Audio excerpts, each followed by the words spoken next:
Who is the boss? Oh man, who is the boss? It's 2023, and we've been asking this question since the start of this live streaming show. Who is the boss? We're trying to get answers every single week. It's just hard to know. It's hard to figure it out, And I've been doing the show for a while with you. Yeah. And honestly, I don't know who the boss is. I mean, we've been doing this show for a while. We hope to pass it to our children so they can continue the legacy of doing the show. I don't understand why we don't have emotes of Tony Danza, who's the boss. But tonight we are talking about an episode I know, Rob, that you love. It's season 8, episode 15. Oh my gosh. Tony Maselli, This Is Your Life. A great, great episode. This is for new people to the show.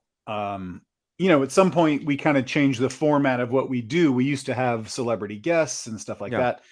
At some point we wised up and we said we need a theme. How about a show? We'll examine it. And what has the most episodes ever? Obviously, Who's the Boss does. It's the most popular show ever made. And so that's what we're doing is we unpack the show, and we will get to it eventually. We're going to get to it. But yeah, this is a treat because the episode we're going to be looking at today is it's one of the best. So I love this episode. It is truly we spent 8 seasons with Tony. And again, this show does go out of order. We jump all around. We jump all around. But we'll talk about we're going to talk about Tony. We'll talk about Mona, and then some of the other. I don't remember some of the other characters' names, but I mean, Rob, I got to say before we even go forward, your camera, wow, what a difference! What a difference! Is that? Yeah, I just got a new computer, and I'm embarrassed to say how old my other computer was, but. It doesn't look different to me. So it looks wildly different to me. Oh wow. Well, that's Molly. great. Does it look different to you? You can just give me a thumbs up. Oh yeah. Paul, here's the thing. Yeah. I don't want to slow us down, but someone called you out earlier that said that they've been to 3. I saw this. Rob and Paul shows. Yeah, I would love to get a little bit more of this. I wasn't going to call attention to it, but why not? Here it goes. It says, I've gone to 3 Rob and Paul evenings at UCB. Yeah. And it's always been just Rob. Paul enjoys the clout, but doesn't give a shit. Well, first of all, when was that? When was there ever a Rob and Paul night? Well, he's probably talking about Crash Test. Before the pandemic. So it's probably a few years ago. But we stopped doing Crash Test before the pandemic. Did we? Because we stopped doing Crash Test way before the pandemic because we were doing shows we kind of did a couple shows at Largo to kind of bridge that gap. But the truth is, those shows where it got tough for me at the end was emotionally tough or emotionally hard. There's 2 things at play. We were doing it every Monday night. Then we went down to 2 Mondays a month. It was at 11 o'clock on Mondays. And once I had my kid, I was kind of done for. I couldn't stay out until 1 a.m. And then conversely, if I was shooting or if you were shooting, we were running on fumes. I think when you had your kid too, we basically were like, we can't. It's hard to do this at a normal time. It's hard to do a weekday 11 p.m. show that would run for 2 hours. We would get out of there at 1. We wouldn't even bring up the first guest until at least 11:45. Yeah. And that is a fact. And for sure, I don't know how we did it. But let me say this to Benjamin Scriver, if that is your name. Yeah. You say that like it's a bad thing to just have a solo Rob Hubel show. That is a treat.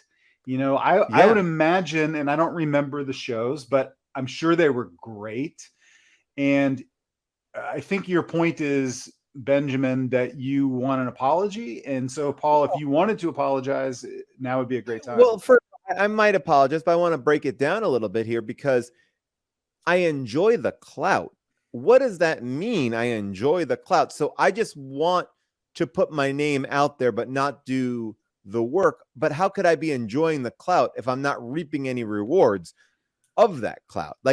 enjoying the clout might be like you see. Like I would go to a location just to get an accolade.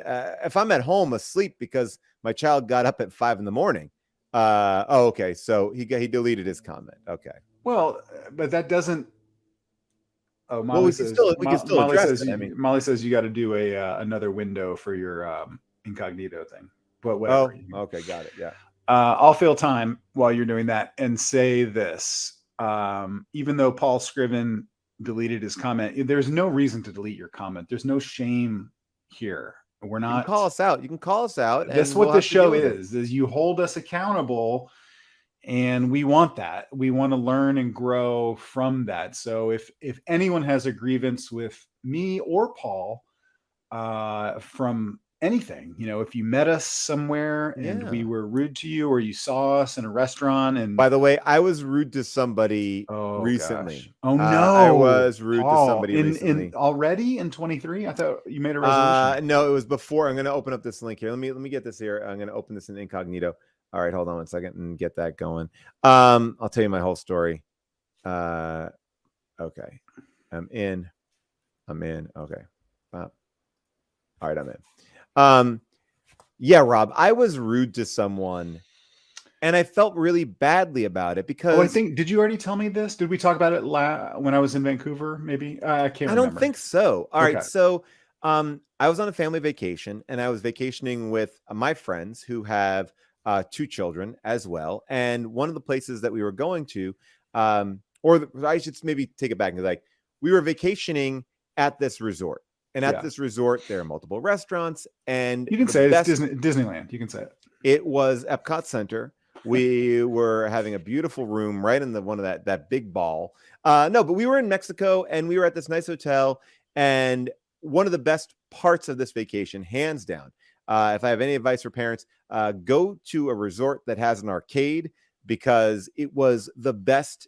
It was the best thing for my kids because as soon as they were done with dinner, they could run down to the arcade and we could actually finish dinner in a leisurely way. I don't know if you experience.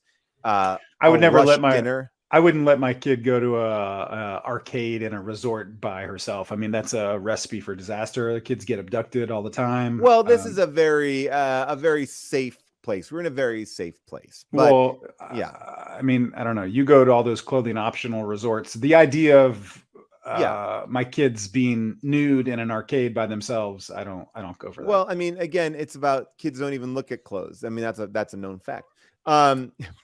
So one of the best parts about this vacation was that the kids could have some freedom. We knew that they were safe. We knew that they could do whatever they wanted to do. Yeah. And my kids went down to the arcade. They were all playing in the arcade. And I said, when you're done with the arcade, come up. I'm in this restaurant, literally 25 feet above them in the restaurant above the arcade. No problem. No problem whatsoever. I go down to go get the kids from the arcade and they're not there. Oh. And I'm like, oh my God. Now I know that they're probably safe, but I'm worried that they don't know where I am. Right. So I go up to the restaurant. I don't see them. Now I'm like really freaked out. I go back down to the arcade just in case I missed them. Maybe they went back to the arcade. They're not in the arcade. Now I'm like, okay, where could they be? I start like kind of popping in all these different spots nearby. Maybe they wandered over here. Maybe they wandered over here. It's 3 kids. I know it's 3 kids. And in the middle of all of that, some dude came up to me and was like, Andre. And I was like, hey, man, can't deal with you right now. I got to find my kids. Gotta find my kids. And I was like, I'll come back to you in a second. I'm dealing with my kids right now. Yeah. And I was incredibly rude. Yeah. I was in a panicked mode there, but it was that's not no. That's totally allowable. I think anyone missing their kids. So what's the end of the story? Did you find your kids? No. Paul, yeah. I haven't talked to you in like a couple weeks. I guess like a couple weeks. Yeah. And you have not over again. We got to start all over again. You have not mentioned it. So you guys that's a bummer. Have you talked to the police or the FBI or? Yeah, because it happened in a different country. I didn't even know who to call. So what we did do was we just kind of enjoyed the rest of our vacation and we went home. And now what I've been able to do is that Twanch's room I've made into, I kind of call it like a study. It's Okay. Yeah, that sounds very cool. British themed, Like a library. Yeah, it's got library. books. Yeah, so Yeah, it's right. really fun. It's warm. It's cozy. And then, Okay. and then the best part about this was after Christmas, there's a lot of these charity places. So I was able to donate most of their stuff to that. So I got a lot of stuff out there. And yeah, But we're just they gonna be. are I would imagine they are looking for you. They're probably like The still police? at the resort. No, your kids. Like they're probably out there, living with some family or something. I always told them memorize my number, and if they didn't memorize my number, I can't really be held responsible for it. So if they're Wow. lost, they're lost. Tough love. Well, did you go back and take a picture with the guy or honestly, I was in the back of my mind while I was frantically searching for my children, who were never more than 50 feet away from me. We were just, it was almost like we were magnets, like where they were, I was on the opposite side. I will say that as a dad, this was the first time that like I lost a kid on my watch. And it was in a place where I knew that they were going to be safe, but I ran into a restaurant to look for them, and they were sitting on a couch. But because I only peeked my head in, I totally missed them on the couch. So I was like, not there. Then I ran back around another direction to kind of look in a different spot. Luckily, my oldest, super smart, remembered June's number and called June, who was back in the room. And then she was running around the resort in her pajamas. It was a very stressful situation. That's funny. But the kids were fine. They were safe. And I mean, at a resort, that's different. Yeah. I remember getting lost a couple times. You just get separated from your parents, and it's fucking terrifying when you're a little kid. But I mean, if you're at a resort, it's probably like, well, that was the whole thing. Like there was a freedom to this place because it was like, oh, they knew where our room was. Yeah. We were really safe. It was in a confined area. Like, I mean, but it was it's still all Scientologists. So you're surrounded by Scientologists. So they're going to help. They're going to help. No one's going to do anything bad. And the Scientology resort you go to, I wish I could go. It's in like Clearwater, Florida or something like that. But yes, you can say that. Great. Yeah. Okay. I mean, I did say that. Okay. Yeah, I can't actually give out a location. Okay. Part of it was there. A lot of it was on the cruise ship. I call it the cruise. By the way, congratulations. Happy anniversary. 3 years of medical police. I mean, the third anniversary of medical police. Since it came out. Do you wish people a happy anniversary on when their old TV shows came out? I didn't know. It's an interesting thing because I often get like these announcements like Black Monday premiered on this day. And it's like, well, that's great. I want to remember it. I go down. Yeah. I know. Yeah, David Wayne posted that, and so I just kind of reposted it. But thank you for your congratulations. I really do appreciate that. Thank you. It's so fun to look back on where we were, what we were doing, on all those great times. It only serves to make you feel old. It like, wow, definitely that was 3 years ago. Man, I had for something last night made me feel so old. Oh, I know what it was. I was watching, I do a little bit on this, the sex lives of college girls. Yes. And so I was watching which, by the way, huge hit. Huge hit. And thanks to me, 100%. Mainly, I mean, look, I'll say this. Are there other characters on the show? Yeah. Not that I see. Thank you. I mean, I think the dad is, one of the main storylines. The way that I kind of position the show in my mind is it's the story of a dad who has a girl in college. Thank you. In fact, I'm surprised it's not called that. The sex lives of a dad's daughter at college. It seems like that would be a clunkier title, but it is more descriptive, at least the way that I watch the show. Yeah. But anyway, I was watching that, and it just it is a huge hit, and it is, all the girls are like, I think they're all super funny, and the show moves really fast, but it just makes me feel old watching it. I'm like, oh my God, like I'm so old when I watch, whatever. This is boring for people. People on Twitch are like, yes, you are. No, but it's a funny thing to be. I think that we all have experienced being the youngest person, or a person you're like, oh, I'm just coming up, and then you work with some older people, and then all of a sudden you're like, oh, am I now the oldest person? At one point you will be the oldest person in a room, and that is it's a moment that you're like, oh, right, here I am. Okay, this is here's the thing, like I'm in this new zone.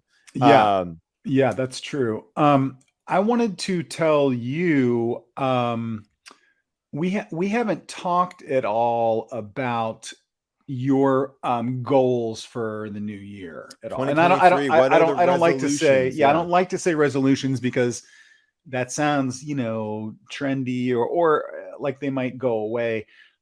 I prefer to think of them as goals. And I was wondering if you had any goals, or if you're just kind of floating, are you sort of satisfied where you are life-wise, or are you driving forward? No, I really appreciate this, and I'm so glad that you've asked me about my goals for 2023, because in 2023 I have a couple things that I want to do, namely, and this is something that I know that I've talked to you about.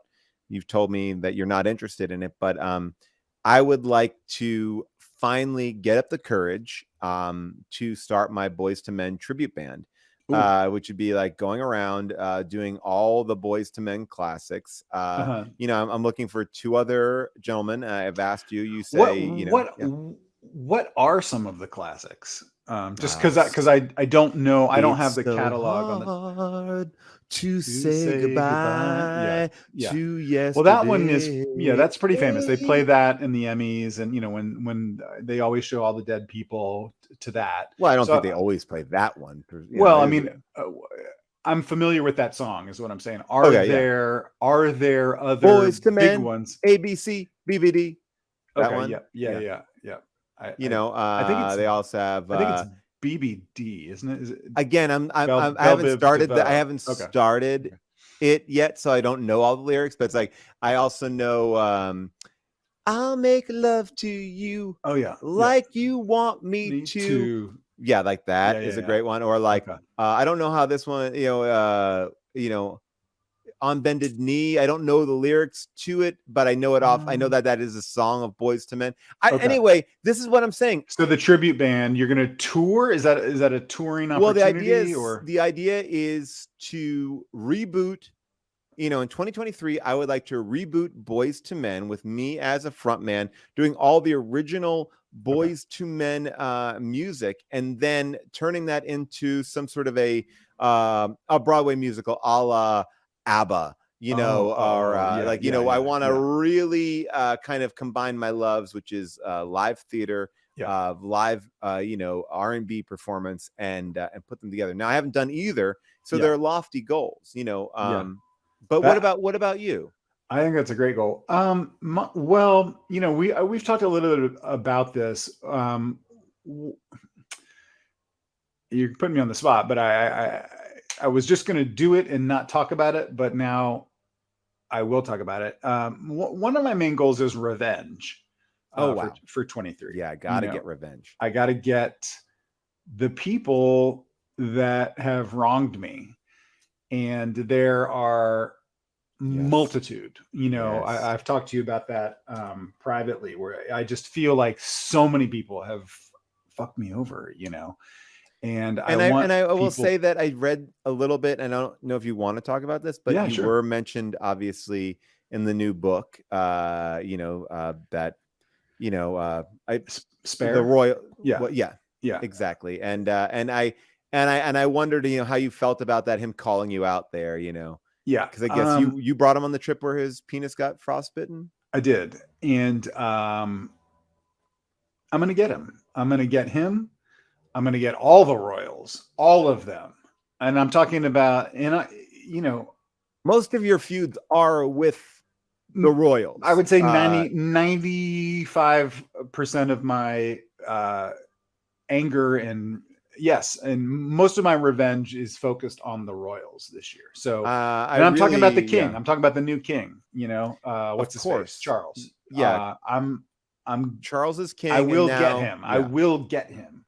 for what he did to me. And, some of it is like, a lot of people say, oh, that, you're being very petty. Like one time, it's no big deal. I was vacationing in London, where the royals live. They live in England, but I was in London, and I was driving, and it's very stressful to drive there because the steering wheel, as you may or may not know, is on the other side.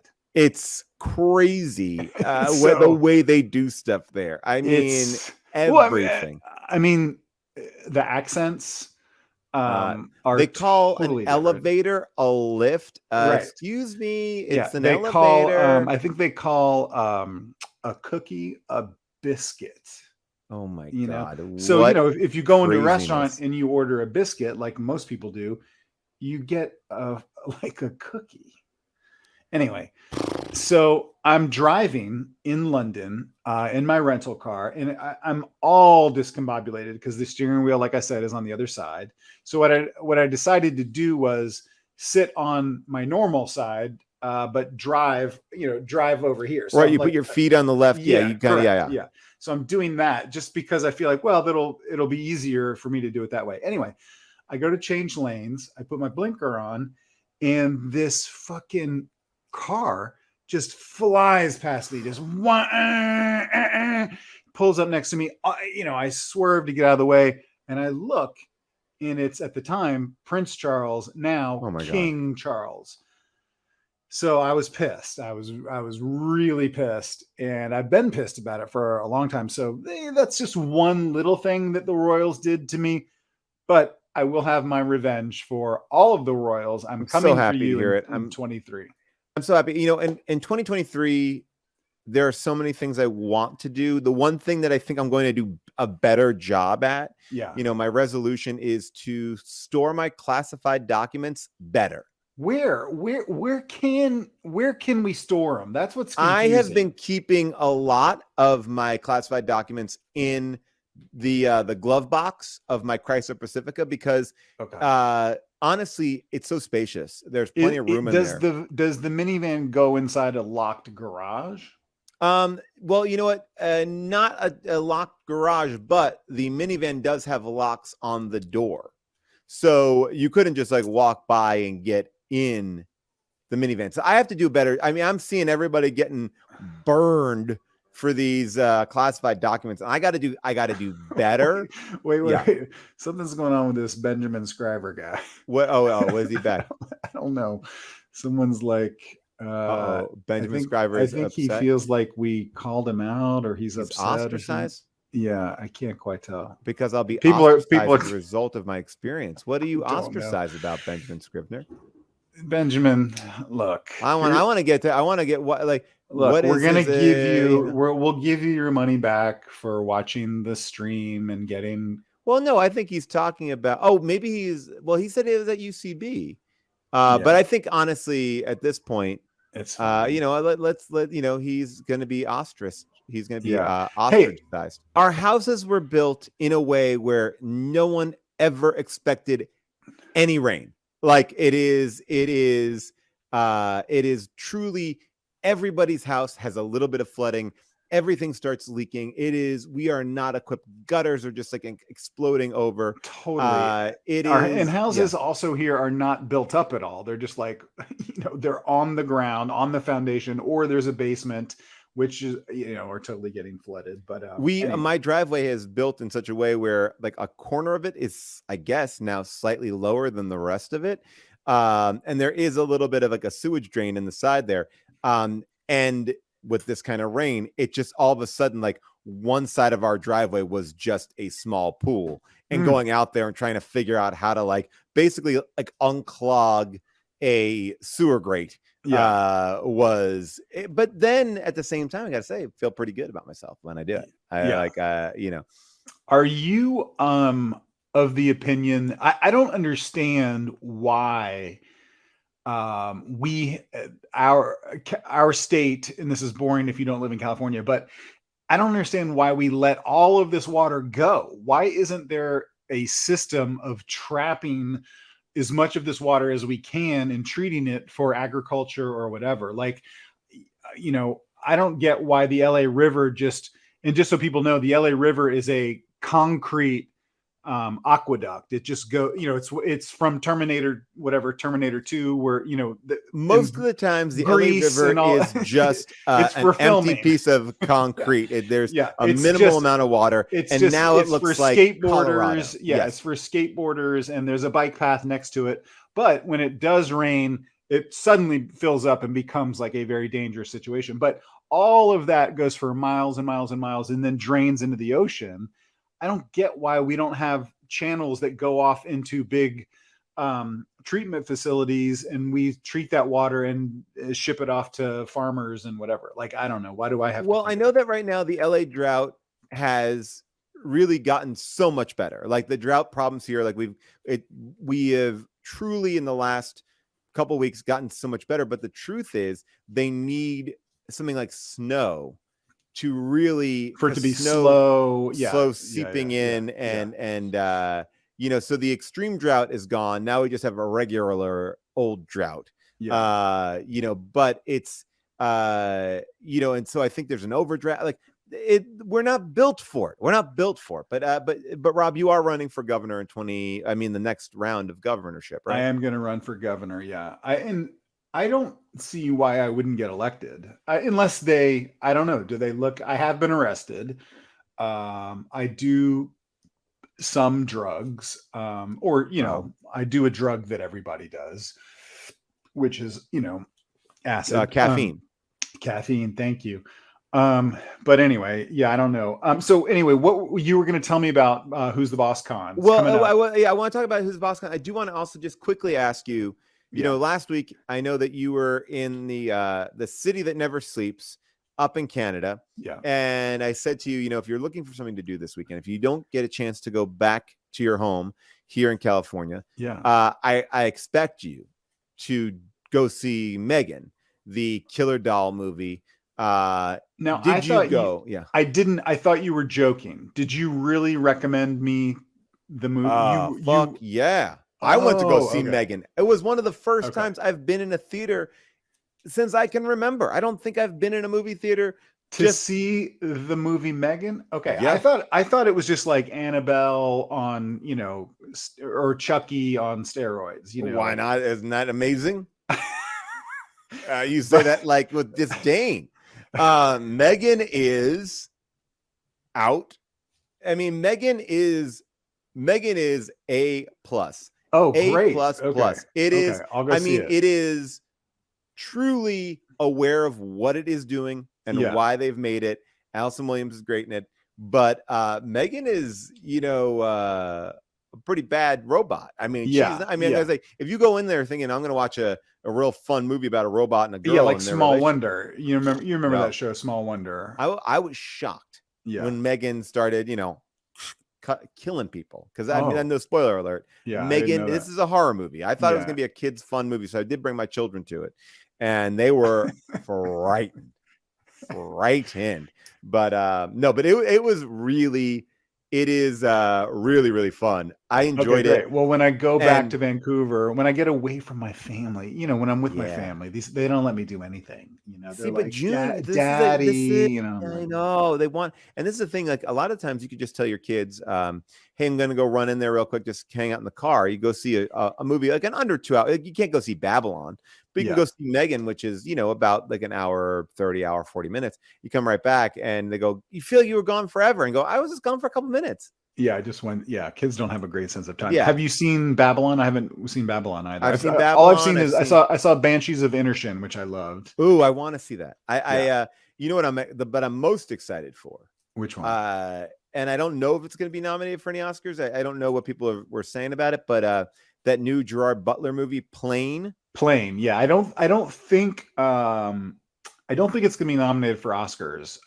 Just from what I know of it. But I could be wrong. Look, I think that oftentimes movies try to give you a clever title, like Turbulence, or and this movie is like Plane. And from the trailer that I saw, Plane doesn't even take place primarily on a plane. It seems like a large part of Plane is not on off the plane. Yeah. And so boy. I like that they were like plane. I've never seen a movie that's like Money Train, sure, but there's never been a movie called like Train, Midnight Train, sure. Bullet Train, sure. Not train, plane. I like it, and I feel like there could be. Well, there was planes, trains, and automobiles. That's 3. Okay. That's something. It wasn't just planes. Just plane. And I will tell you that I'm obsessed with Gerard Butler. What is the plot of Plane? The plot of Plane is that Gerard Butler is an everyday average pilot. Okay. Oh, he's a pilot. Okay. He's a pilot, like your dad. He runs a commercial airliner, and right before they're about to take off, he gets word that they're transporting a prisoner. Pretty dangerous guy. Okay. On this plane. So wait, this is the plot of Con Air, I think. Well, hold your horses. Okay. And so the plane, from the trailer, again, I haven't seen much. I don't want to know much. I want to be surprised. The plane hits some turbulence and it crashes on this island. This is the movie Turbulence. Okay, well, hold it. And it crashes on this island. Oh, and this there's is Lost. Like okay, it's the TV show Lost. And there's like a war going on this island, like a coup or a rebel uprising. Oh no. And these passengers are going to be kind of taken as collateral. I don't know. Oh, boy. And Gerard Butler, mild-mannered Sully Sullenberger kind of character, uncuffs the prisoner. Oh. And I think that they defeat the entire island by themselves. I think that they just go ham on this island. And at one point, I'm on board. I would like to see that. If that is if that in fact is the plot, and I'm reading the comments, I can't tell if people are it seems like people seem. Can I show you my favorite line from the plane trailer? I would watch the whole trailer if you wanted to. Well, yeah. I mean, all right. So, all right, I'll show you the trailer, and then I'm gonna. Oh yeah, I'll play the whole trailer. Why not? Okay, hold on. This here, I'm gonna make. And is Leslie Nielsen in the movie? Someone was asking. Here we go. All right, hold on. I'm gonna pull it up. Okay, so I'm gonna pause it because now what they do is they play they play a little bit of the trailer before it actually you got to make sure you get the right thing. Here we go. I'm going to share the screen. All right, here it is. Plane. If you have not seen this, Rob, get ready. Okay, here we go. Okay. Oh, sorry. I started it without here. Now again, I know that you have some connection to this, obviously, because you come from a family of aviators. Aviators. So there we go. I'm just going to take off the subtitles here. Subtitles off, annotations off. Okay, great. Here we go. People are asking, are you being paid to play this trailer? God, you know what? I could only be so lucky to get some money from the plane. Paul, I do think it's misnamed. The plane plane doesn't seem like to be the main part of it. Yeah. So who do we talk to about that? I mean, we could talk to a lot of people about it. All I know is that maybe we need such a benign title for a movie with so much badass, because Gerard Butler, to me, and I'll just quickly you love him. Gerard, I love him. Yeah. I love him because Gerard Butler has brought back the movies that I love. Those White House Has Fallen or Olympus Has Fallen, whatever those movies are. Like they rip out people's throats. They're it is like fun, old school action, no lessons learned. I mean, it is all that moment when Tony Goldwyn, also an amazing actor, just kind of looks there and is like, I like this guy. Fuck yeah, you do, man. You like Captain Brody? Captain Brody out there?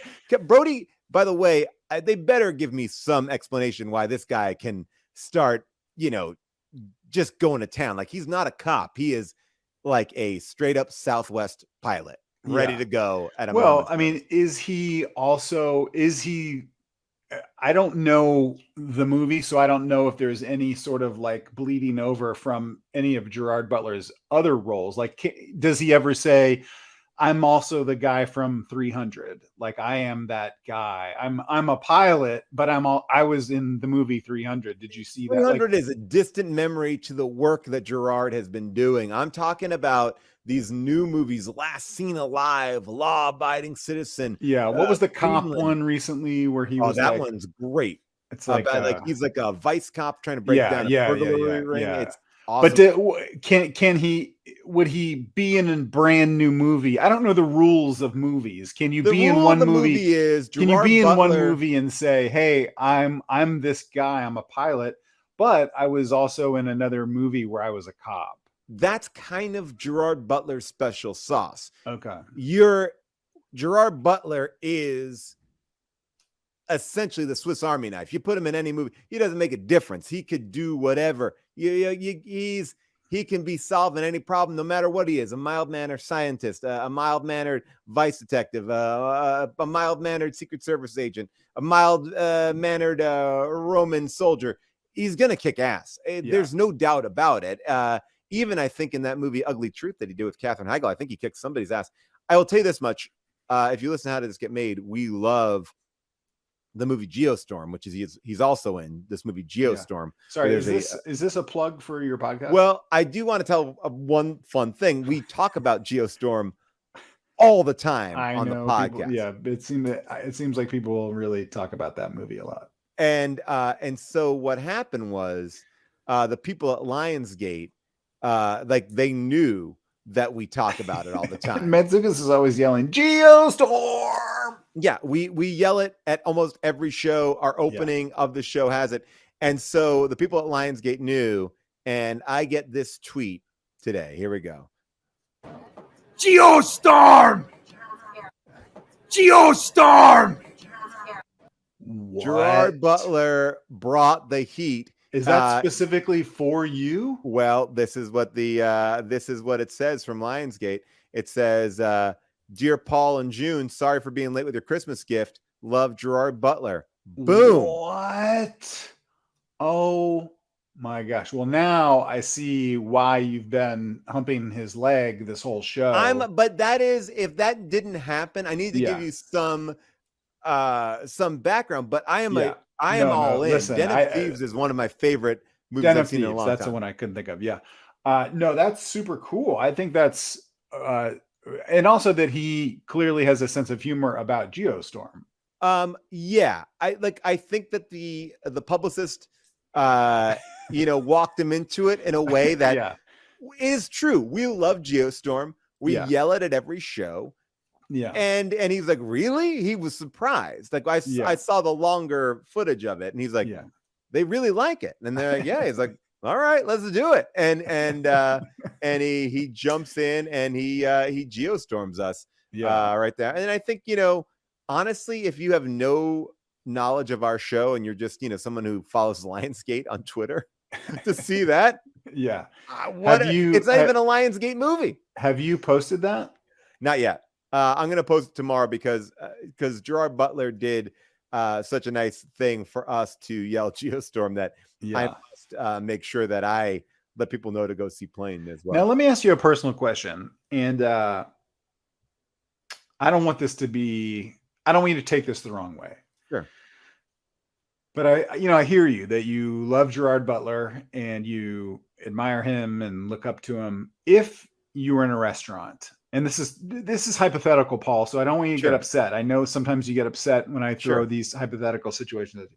You and your wife, June, are in a restaurant. Yeah. And it's a very nice restaurant.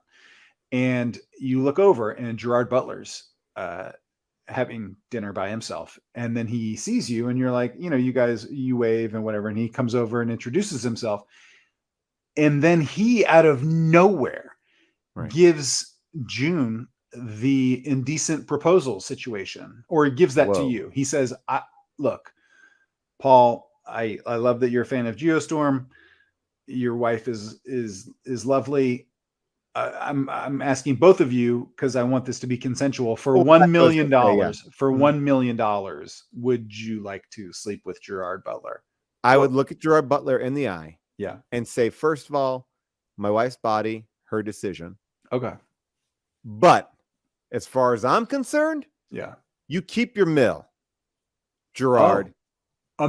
Paul, no taxes. I should have said that. No taxes. And so you keep that money. Oh my gosh. It would be my pleasure. I mean, I have no, I would. Wait, you would do it for free? Yeah. This is not the answer I was expecting. Oh, okay. I thought when you said keep your mill, you meant, F you, Gerard, No. like get away from my wife. This is I would my say if wife, my who wife I love. consents to this proposition, You don't have and to. then I don't want, you know what I'd say? I'd say give my wife $1 million if she wants it, which she may not even want, because she may feel in the same boat as I am. Whatever the deal is, I was like, you keep it, but I'm not going to touch it. I'm not going to touch that money. Wow. By the way, that guy Benjamin Scrivener is back because I guess we did not talk about him enough. He seems to make a comment and then disappear for 20 to 30 minutes. Well, I also don't want to set a precedent of like someone getting their feelings hurt and then we have to like deal with them. How is he getting his feelings hurt? Oh, I don't know. I thought someone. Yeah, we said nothing to him that was out of luck. I was simply explaining that maybe this is the situation that at Crash Test. I think it was Crash Test, or maybe it wasn't. I'm sure. Who knows? Sure but the thing about Rob and I at UCB, to give you a full answer, Benjamin Scrivener, was that truly it was always based on availability. We didn't change the running order as a $5 a show theater. We kind of did what we did. It wasn't like we tricked you. It wasn't like we were coming to your town. It wasn't like, hey, I bought a bill of goods. It was, we like. There were many times what we've done Facebook or whatever wasn't there. Now, do I enjoy the clout of having my name up there? That's the question. Yeah. Because how much clout from you're a clout chaser. How much clout is there for like a comedy show at UCB, do you think? 11 o'clock on Monday Night Clout. Some clout, right? That is, for me to have that kind of power in this business, to be able to put my name on a show. It was called Crash Out with Rob and Paul. And I'd be like, what I loved when I wasn't there was knowing that I had fucked with people in that audience. I had messed with their fucking brain. I was like, oh, you thought you were going to see Rob and Paul? It's this Crash Test with Rob. Yeah. And I felt that, ooh, like it was like, and even though I wasn't there, obviously because I was taking care of my young child or both my young children or whatever it was, I would I would feel that energy. We all are just energy. Yeah. Now, so that's did we get to the I want people to know that are here for the Who's the Boss content. There will be a lot of Who's the Boss content. Honestly, now we're an hour into the show and we haven't addressed Who's the Boss or looked at a clip or talked about some of the writing. We will get to it. Don't worry. We will get to it. We will get to Who's the Boss. BossCon, like I said, I was able to take all the money that we raised. And actually, there it is. There's a flyer. We actually bought a commercial during the Golden Globes. And I don't know if we have that commercial. I don't know if we're allowed to play it, but we still want to make sure that people are getting the word out about BossCon. Next week we will. Meghan Markle is definitely confirmed. Meghan Markle is now Prince Harry as well. Gosh. Yeah. So this is really it's a big deal. It'll be an opportunity for me to get revenge. On the Royals. It will be a big deal. Rob, I think people are wanting us to address very quickly that the news that Lisa Marie Presley has passed. That just happened. It's very sad. I don't think we really have too much to say on the matter. We're in sort of a news bubble when we start this show, but that's terrible. It's awful. And I often find myself, and I will say this, this is my general rule of thumb. I don't like to eulogize people that I don't really know. I feel like there is a trend to do that. So, and people are now mentioning other people who died. There's nothing more to say than I'm so sorry. And that's that. No, I know you want to sing a song, right? You do. I did not have anything prepared. Okay, all right. But thank you. But Rob, speaking of playing in that movie, I do want to show people what we've been up to. It's been well, that's what I've been wondering. Like, we oftentimes on this show, as people know, we'll freely plug other people's projects, but we rarely plug our own projects. Rarely. We just talked about playing and I'm excited to promote Plane because Gerard Butler is a solid, a dear friend. Well, and you have said that he can make love with your wife for free if she consents. Here's what I'll say about Gerard Butler. Yeah. I actually had dinner with Gerard Butler in I believe New Orleans. And is this true? Totally true. While he was making the film Geostorm. Okay. I don't think I've even told this story ever. And all I will say about Gerard Butler is ripped. Most movie stars, they, I think, live a life where they're just kind of like, hey, I want to keep it low key. I don't maybe want to interact with the fans, whatever it is. Yeah. And Gerard Butler sat at this restaurant with his back to the wall, looking out. Yeah. And the myriad of people that came over to this table, young, old, male, female, he greeted each of them with an energy and intensity that of a president. It was just like the best dude. He had a great time. He did put me in one of those situations that you and I have had where he's like, oh, you're a comedian. What are some jokes? Tell me a joke. I always vow when I leave a situation like that to get some jokes. I never have those jokes. Then I'll forget about it. And then I'll come back again. At one point I kept notes, like a note app on my phone. I have put a couple jokes in there, but I don't have them. Yeah. I got a pretty good one for you. What is it? I'll tell you later. But anyway, finish your Gerard Butler story because I do have a question about. I have a very specific Gerard Butler sexual question. And he was cool as shit, and was very much like, we ate a great meal. I believe that he paid for it.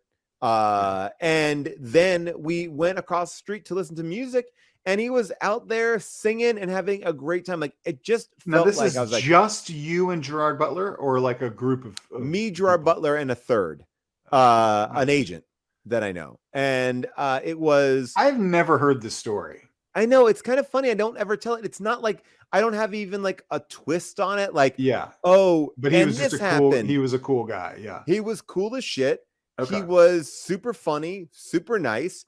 And it felt like, oh, this guy has like figured out how to be like a great celebrity. Like, he's just like, yeah, fuck yeah. Like, but when I tell you, like, a 60-year-old woman came there to like, I love you, you're amazing. And he's like, thank you, you're the best. And it was like just cool, lovely, and then just wanted to like party, but not in a way that was like, there's nothing like, that's my story about Gerard Butler. Nothing scandalous. Just he's a not cool gonna fuck dude. it up. Up for fun. Like, now, let me ask you this.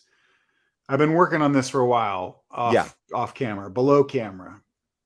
Okay. If Gerard Butler had a penis that was this big, very large. Okay. It's that, whoops, it broke. If Gerard Butler's penis, if Gerard Butler's penis was this big and he had to like unfurl it, does that change the agreement about the lovemaking? Again, my wife's body, my wife's choice. Okay.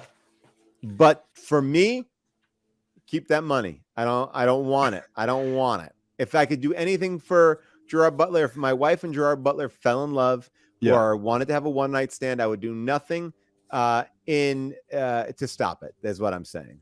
Okay. I mean, it's very thin too. I also want to make sure that my wife has pleasure from the scenario as well. This is not about. Yeah. This is thin, and I don't mean to be graphic, but he can get it semi engorged, I would say. Not all the way. Again, this is it would be somewhat pleasurable for her, I would say. Oh, and by the way, people are asking, is a cuckolding? I'm not getting off from it. I don't want to see it. I don't want to be involved in it. It's a separate thing. And I shouldn't have even asked, because I don't want anyone to try to set this up now. This is all hypothetical. Obviously you know him. So, I don't want this to be, And again, this is do I get a turn? No, I don't want a turn. I don't even want to be involved in it. I don't even want to, I don't want to have any involvement. But you know what, Rob, I thought that maybe you and I should talk really briefly about our projects. Molly has, we've just actually met with a couple of places today to kind of show. This is after our huge success with the celebrity yard sale. Yeah. This is kind of what I was talking about. We're doing some other bigger projects like Heimlich the musical. It's so funny. I You'll can't choke. wait for this. You told me about this project in development. And is this a movie or a Broadway musical? It is going to be a Broadway musical that we're going to do a 6-week run, and then we're going to turn that into a movie. And we're also going to release a like Hamilton, like a Broadway movie version of it, and then we're also going to shoot it like the producers did with Nathan Lane and Matthew Broderick. But this is, and Rob, I do want you to read the songs and stuff, but all the songs are obviously done. The Heimlich is a very big dance move. We're going to hope that catches on, like the Macarena, or I don't know if there was a dance for Mambo Number 5, but we want it to be like the electric slide. We want it to be like kind of a dance, like a Heimlich dance, and this is going to be a lot of fun. Listen, I would love to get our dance out there. Wait, and is this so Heimlich University? Is this a spin-off prequel? Oh, a prequel Broadway show or movie?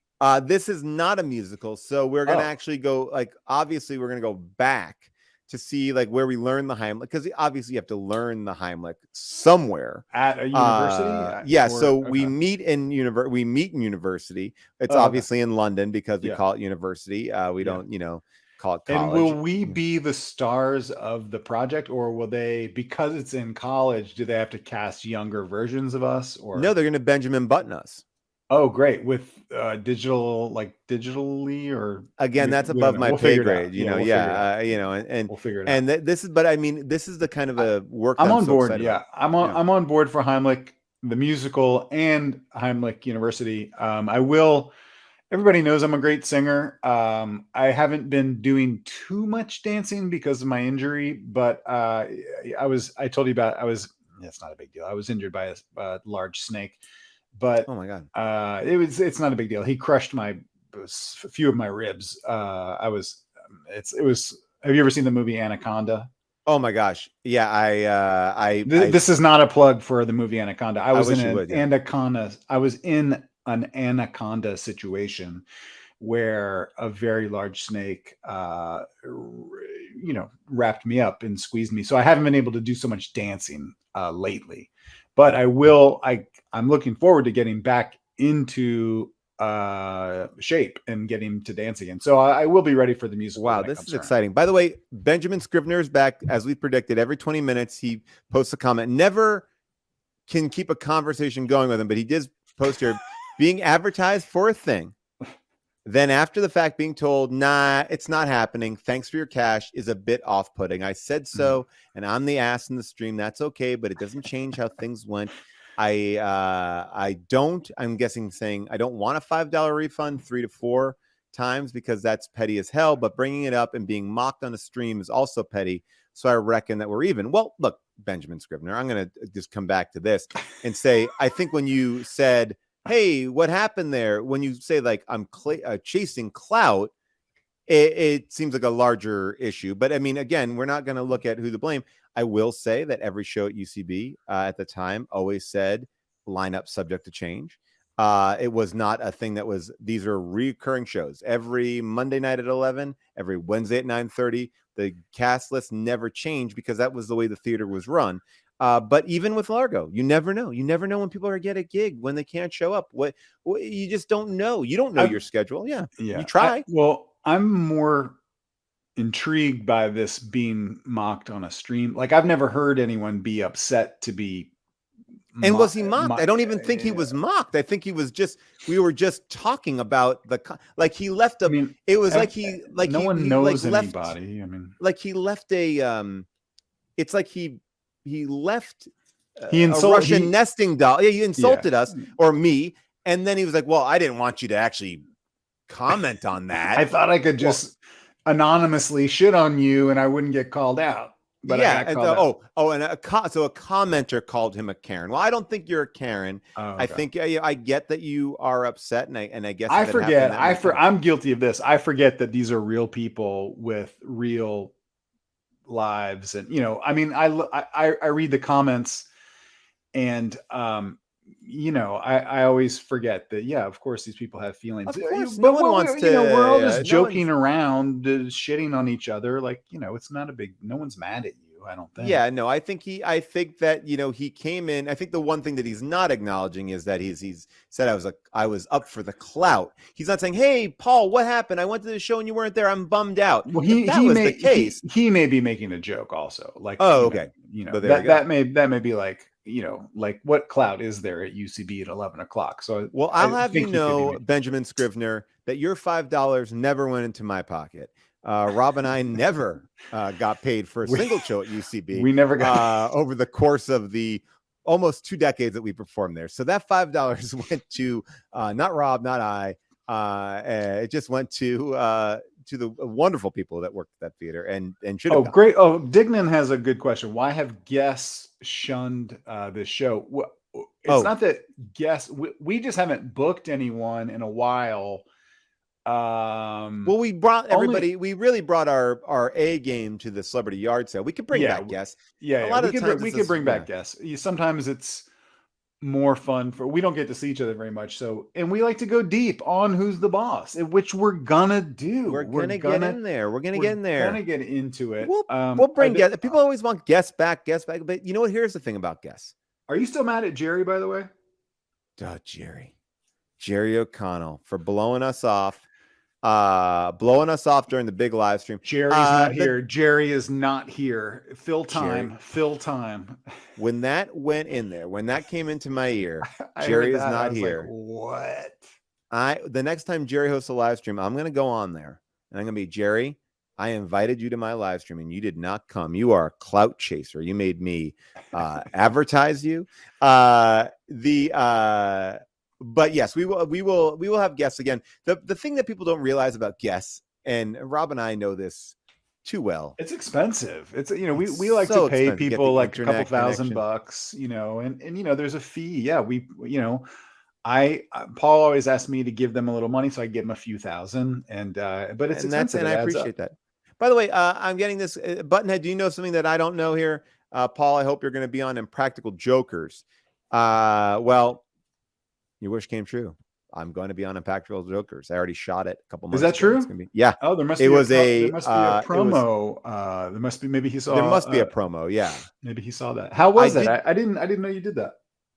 It was truly the most fun that I've had. Oh, great. It was a great time. I get recognized a lot because I'm a bald man for that guy Murr on the show. Yeah. He's also a bald man. We look nothing alike. Yeah. And people are always like on my TikTok, like, Murr, I love you. Yeah. And at first I was like, but so we did the promo that I'm most proud of. I don't know if it will air, but it was he played me and I played him in the promo.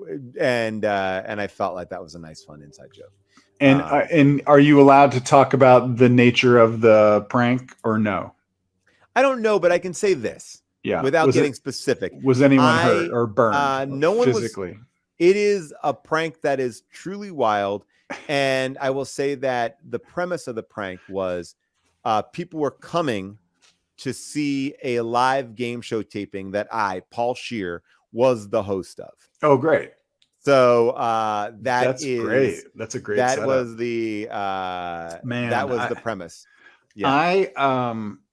Did you do I don't think you did the show. Like one of my earliest jobs when we were all in New York, I did a show. It was a prank show on VH1. This is back when VH1, was trying to, I got arrested on this show at some point for doing a prank, but what was the name of the show? It was called Boiling Points. No. It was the precursor to Boiling Points. It was Boiling Point was the one. That was the same show. I forgot the name of the show that I just whatever. But you were very good at pranks because you had come from the background of being a producer for Michael Moore. You were working on The Awful Truth, and I remember like you at the time that we started doing this stuff, you looked a little different than all of us. Like we all looked like fucking schlubs. Yeah. And I feel like I already had at that point. Yeah. I think I had like salt and pepper hair. I looked like kind of like a businessman type guy. Now my hair is totally white, but before fake brown hair, but prior to that I had like, so I could pass for just like a businessy guy. And well, so yeah, but you carried an air of authority to it. Like I feel like you like people like it, like I think like if I came up, I'm like, oh, I work for the FBI, and I was just wondering if you've seen any aliens. You're like, okay, what is it? Like you were able to carry yourself, I think, a lot better than most of us. One of the pranks that I had to do, oh man, it still gives me stress just to think about it. It was a battle of the bands in New York where they had real bands come down to VH1, and they had like 6, real bands like in New York trying to get on TV, trying to be successful, trying to make money. So they finally get their big break to come down and to play a few songs for a fake audience at VH1. So the prank was that I was a producer on this like talent search show, and we were auditioning bands and trying to like break a new band from New York. And so these poor people came, and I did not write this bit, but I was the perpetrator of this bit. These poor people had to come in with their band and like set up, play for a huge audience. And all the audience is in on it. I'm in on it. The only one's not in on it is the band. And then so they play a song, and then they have to go away backstage while I interview the audience about what they thought of the band, just to get their feedback. Right. So the idea being like, hey, we're gonna send you back there so the audience can tell you what they really like. They're gonna tell me what they really think, right? Was the show called Sledgehammer, by the way? Sledgehammer. Yeah.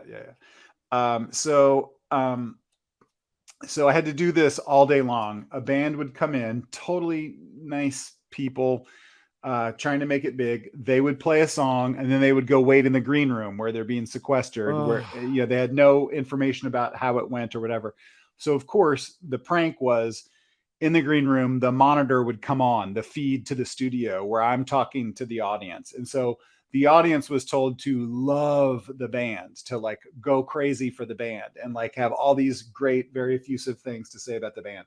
So they would say like, oh man, I love that singer. Like he's so hot, blah, blah, blah. And my job was to shit on the band entirely and totally be very specific about criticizing like people in the band, the songs, the melody, the. So you're lyrics. Like kind of like you're almost being like I would sit there. The audience is like, we like them. You're like, but do you really? Exactly, don't they kind of suck? Like that's all it was. Is me just going like, I hear you, but don't they kind of suck? Aren't they sort of a ripoff of whatever? So I just did that all day long, and then so to make it really terrible, then I had to go to the green room and lie to them and tell them. And are they watching it like on a monitor? Yeah, the monitor comes on, and so they've all just seen me shit on them, and then they turn the monitor. The monitor suddenly turns off magically, and then I go in the green room and I go, "Oh, hey guys, so bad news. I love it. I love your guys' band. I love the songs. I love the look, the whole thing. The audience wasn't into it. They weren't into it, guys. They just weren't there for it." And so the idea, is obviously just to make them fucking furious. And so it was the only prank I did for that show. And I did a ton of it before I got arrested. But I did. It was the only one where they had a bodyguard. They were like, we're going to have a bodyguard there in case someone gets violent. And I was like, okay. But, it was like my first job. So, but this is like, by the way, just so people understand, this is early 2000 when this kind of stuff was on the air. Like there was a show, it was one of the worst shows of all time. It was American Idol. But what they did was they kept on keeping the shitty performers and getting rid of the talented ones. And at the end, they gave the big award to the worst performer, and they think they're getting a record contract. And I remember the end, it was like, this girl's like, oh my God, I won. They're like, you're terrible. She's like, what? It's like, you won. You're terrible. What? It's a prank show. And you're the worst one. Like, what? Like, it was there was like a deluge there were a of bunch pranks. of like mean prank shows. So mean. That were what was because St. Clair was on one called like Average Joe, or was it Average Joe or something? That or, was the apartment rental one, right? Oh yeah. Wait. That But was the I might worst be, one. Yeah, that was the worst one. Well, let me finish this. Anyway, so long story short, I go in there. I have to tell every band that the audience unfortunately didn't like them, and try to get them to fucking go off on me. So eventually, all of them, they did. They just couldn't take it anymore. They'd be like, "Fuck you, man!" I think like I was because you're kind of like you're like they know, so you're just baiting them. Yeah, to a fucking attack you because you're like, sorry guys, and everyone, the record deal is going to go to somebody else because look, if I had the power, I would. I love you guys. I think you're great. And then they were like, "Fuck you, Glenn. The monitor came on and we saw what you said about us." And I would be like, what? The monitor came on, but it's just so mean. Did any band like lose their shit on you? Yeah. Like I remember one guy had a full like Coke or Gatorade and just fucking chucked it at me, and people would like shove me or whatever. Because you basically are taking away their one chance, their hopes and their dreams, and humiliating them on TV. It was terrible, and I feel terrible for doing it. And I'm sure these people are. But this is the other part of this is like, this is what we were paid to like.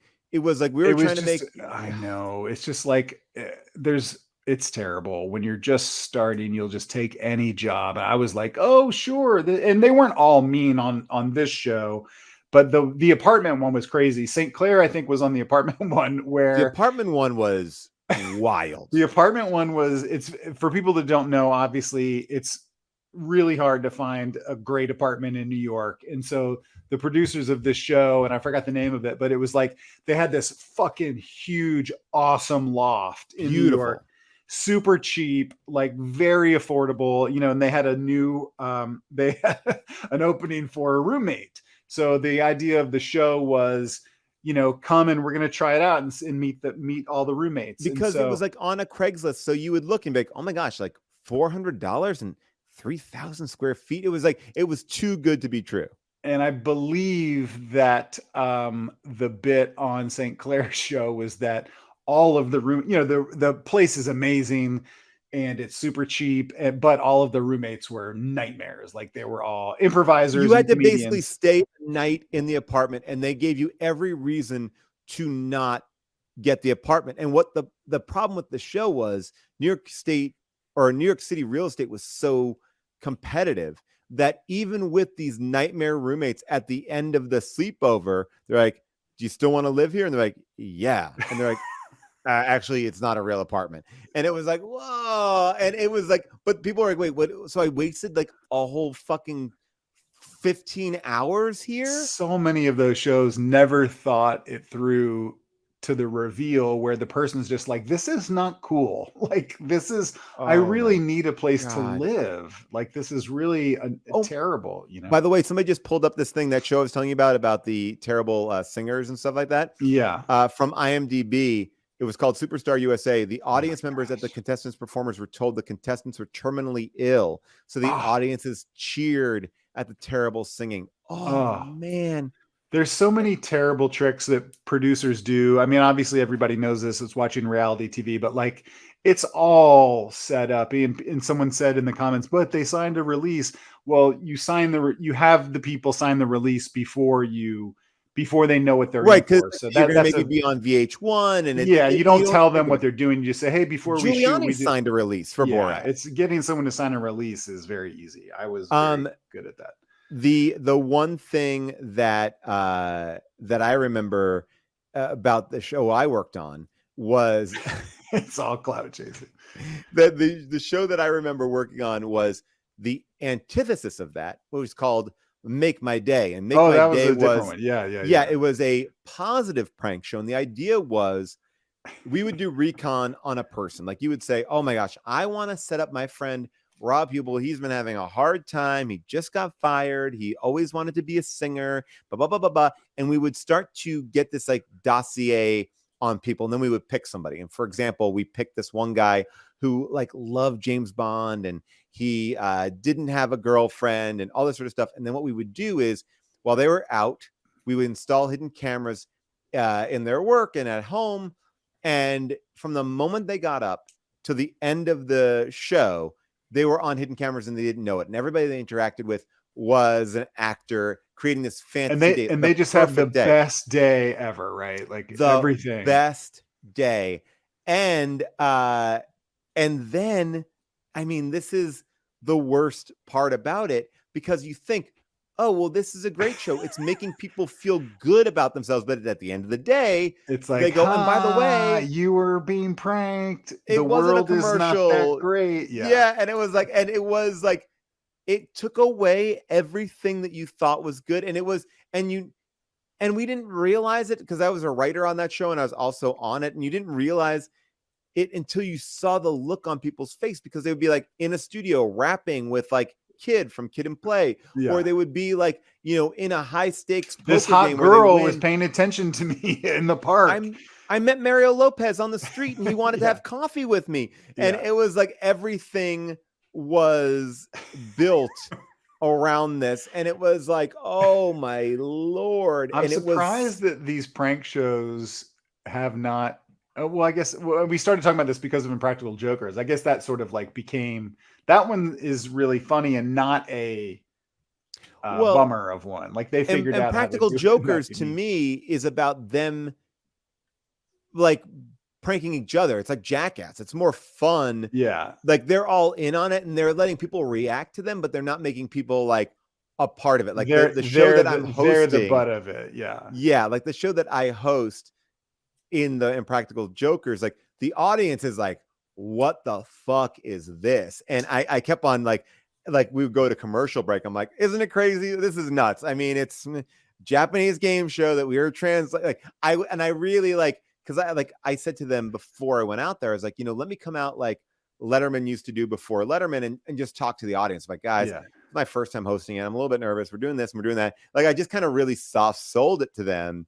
Like, to be like, hey, so I know it's going to be weird, but just go with it. And we had some plants in the audience, but it really is, it's fun to watch people's reactions, but it's also hilarious to, like, if we're telling them to applaud, they'll applaud something awful because like I'm fulfilling my part of this as well.